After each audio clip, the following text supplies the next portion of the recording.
Soaked camping trips. Deep rainforests. Soaking wet clothes. Rain-soaked clothes. Rain, it has its ups and downs, you know. Yeah, mostly downs, I'd say. But that's a good thing. Getting wet is a good thing? Yeah. How do you figure that?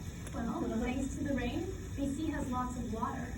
From the fish in our rivers, to our lush green rainforests, to the miracle of electricity, they can thank the rain.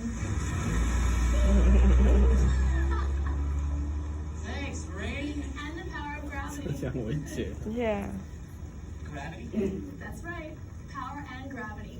Powerful stuff. I think I'll let her explain this. It's all part of a constant natural circle. The oceans create huge amounts of evaporated water to form clouds. The wind sends the clouds over land, rain flows into the rivers flow back to the ocean, and the whole thing starts up again. I get it.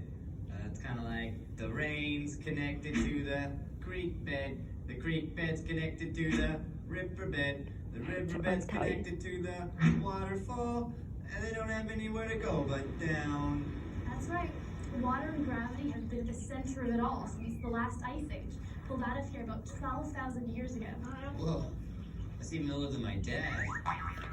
Sorry, Dad.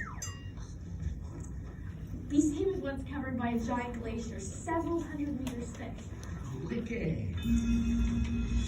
Giant sheets of ice receded, leaving BC with an incredible landscape of mountain ranges and deep valleys.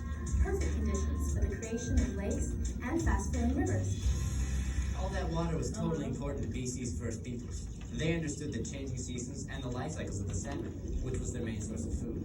Plus, with their canoes, all the rivers and lakes were kind of like highways. When European settlers arrived, they realized how important all this water was too. In addition to food and transportation, they used water for industries like mining and logging. And then, in 1879, Thomas Edison had a really bright idea. He made The electric light bulb. He has it. In the early 1900s, electricity changed everything and transformed our society. All of a sudden, we had street lamps, radios, telephones, and electric streetcars that made it possible for people to travel from downtown Vancouver to the new towns of the Fraser Valley. And where did all the electricity come from? Rain. That's right. Falling water transformed through gravity and the science of a hydroelectric system produces electricity. It's called kinetic energy, a form of energy created by the weight and speed of lots of falling water. Here's how it works. Water enters the building through the penstock connected to a 6-nozzle distributor. A dam is constructed to hold back the 对， water. 全世界电都是靠 forming a 水， reservoir. 没有，不一定。 Water is released through pipes called penstocks, which direct the flow of water down to the powerhouse. Inside the powerhouse, the moving water is used to spin turbines. The turbines convert the kinetic energy of the falling water into mechanical energy, the spinning shaft. The spinning shaft is attached to a generator like this one. The moving part of the generator is called the rotor. When the rotor spins, it creates magnetic fields. The outside part of the generator is made up of stationary wire coils. When the revolving magnetic fields pass the stationary coils, something magical happens. Electrons are set in motion and then bam! You got electricity. I don't get it. Then it's off to a network of transformers, substations, and transmission lines that take the power all over BC, as well as Alberta and the United States. People in the power business call this a grid. When it came to falling water, they hit the jackpot here at Stave. They sure did. Stave had a large watershed. A watershed is an area of creeks and rivers flowing into a valley. And here at Stave Falls, there was a 30-meter drop. It was an ideal place to harness energy. So even though the rivers and the falls have been here for thousands of years, it wasn't until 1906 that they began work on the dam and the original powerhouse, completing them in 1911. 民国元 And then 年， because the work was done in stages, the powerhouse we see today wasn't completed until 1925. The electricity it produced was sent to homes and businesses throughout the Lower Mainland. Also, there was very little here in the early 1900s, so an entire town had to be created just for the workers who were going to build the Stave Falls Dam and powerhouse. For a while, hundreds of families lived here. They had a school, a church, and a general store where they could buy things like flour, candy, and bacon. But no liquor. Alcohol was not allowed in Stave Falls. 为什么？ That will be 2 cents. You take debit cards. 嗯， The town even had its own railroad to carry materials up to the construction site. This track was known as the world's shortest railway. Today it makes a great hiking trail for families.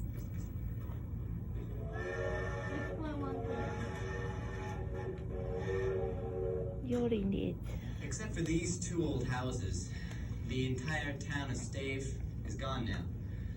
The area where the village stood has been transformed by BcHydro into a picnic ground with swimming area and a boating area for non-motorized. 这边是在隔边可以游 The 泳。 old power plant supplied electricity for 90 years. Through the Great Depression, World Wars I and II, the baby boom years, Expo 86, right up until the year 2000. They played an important role in the development of industry and the quality of life in BC.